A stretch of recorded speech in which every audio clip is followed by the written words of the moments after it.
I don't really know what's going on here. She just climbed right on my shoulders.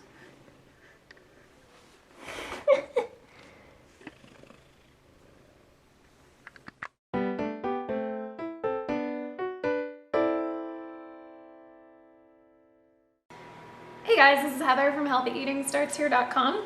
Okay, today I have a challenge and we're gonna do a little bit of experimental cooking.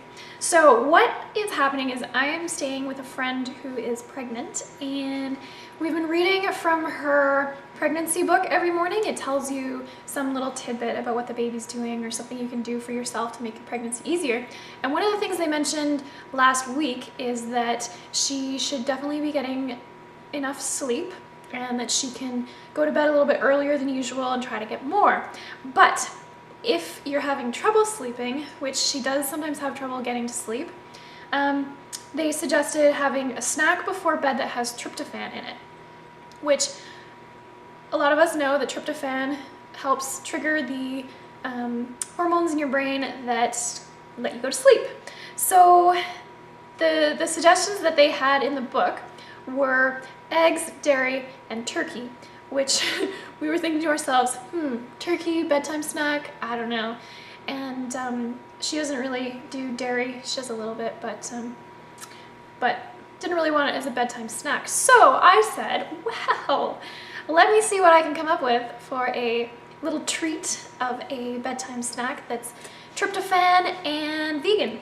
So I checked out which foods have a lot of tryptophan. And surprisingly, the top one was sesame seeds. So I've got some tahini that I'm going to use as a bit of a base. And then soy was another one that was really high in tryptophan, which I don't personally use a whole lot, but I found some soy flour. So I'm going to use that as my flour. Eggs were at the top, but obviously if you don't eat eggs, then you're not going to do that. And surprisingly, turkey was way, way down the list. There were a ton of things much higher, like a lot of seeds. Pumpkin seeds, sunflower seeds, flax seeds, those were all pretty high. Cocoa powder actually has a fair bit of tryptophan as well, but it also has theobromine and a little bit of caffeine, and my friend in particular is fairly sensitive to chocolate. It gets her wired, so that's kind of the opposite effect that we're going for. So I'm gonna start mixing up some stuff and seeing what we can come up with.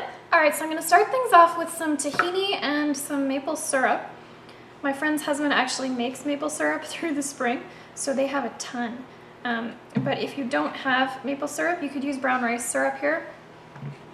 It's not as sweet, so it may not be quite as good. But also what you could do is mix brown rice syrup with a little bit of coconut sugar or sucanat or some other kind of unrefined sugar. And then if I mix these two together, they should get pretty smooth.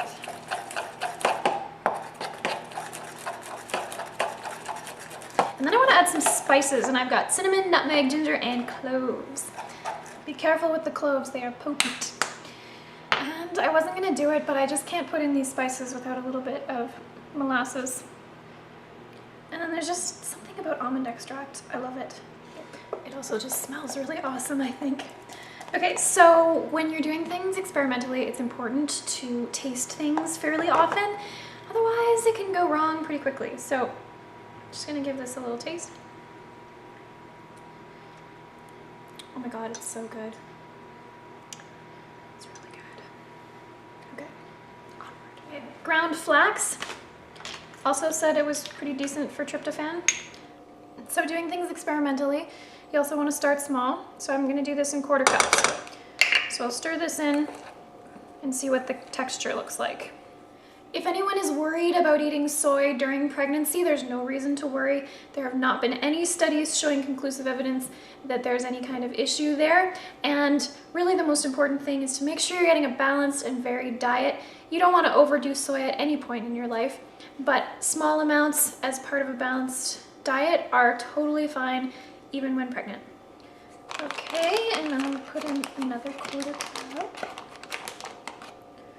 You can do this with gluten-free flours, but you can't do it with like a whole wheat flour because it'll just get sticky if you over stir it. Now that's looking pretty good there. Now again, you gotta keep tasting stuff, otherwise it could wind up being a disaster. And you wouldn't even realize.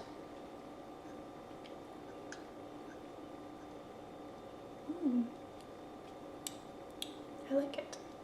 I like it. Okay, last thing I'm gonna add is I'm gonna fold in some dried cranberries and some sunflower seeds. Like I said, sunflower seeds also have tryptophan in them. Plus they add some nice crunch, and the cranberries add a little bit of extra sweetness. Okay, so there's my batter. Really, really thick, as you can see.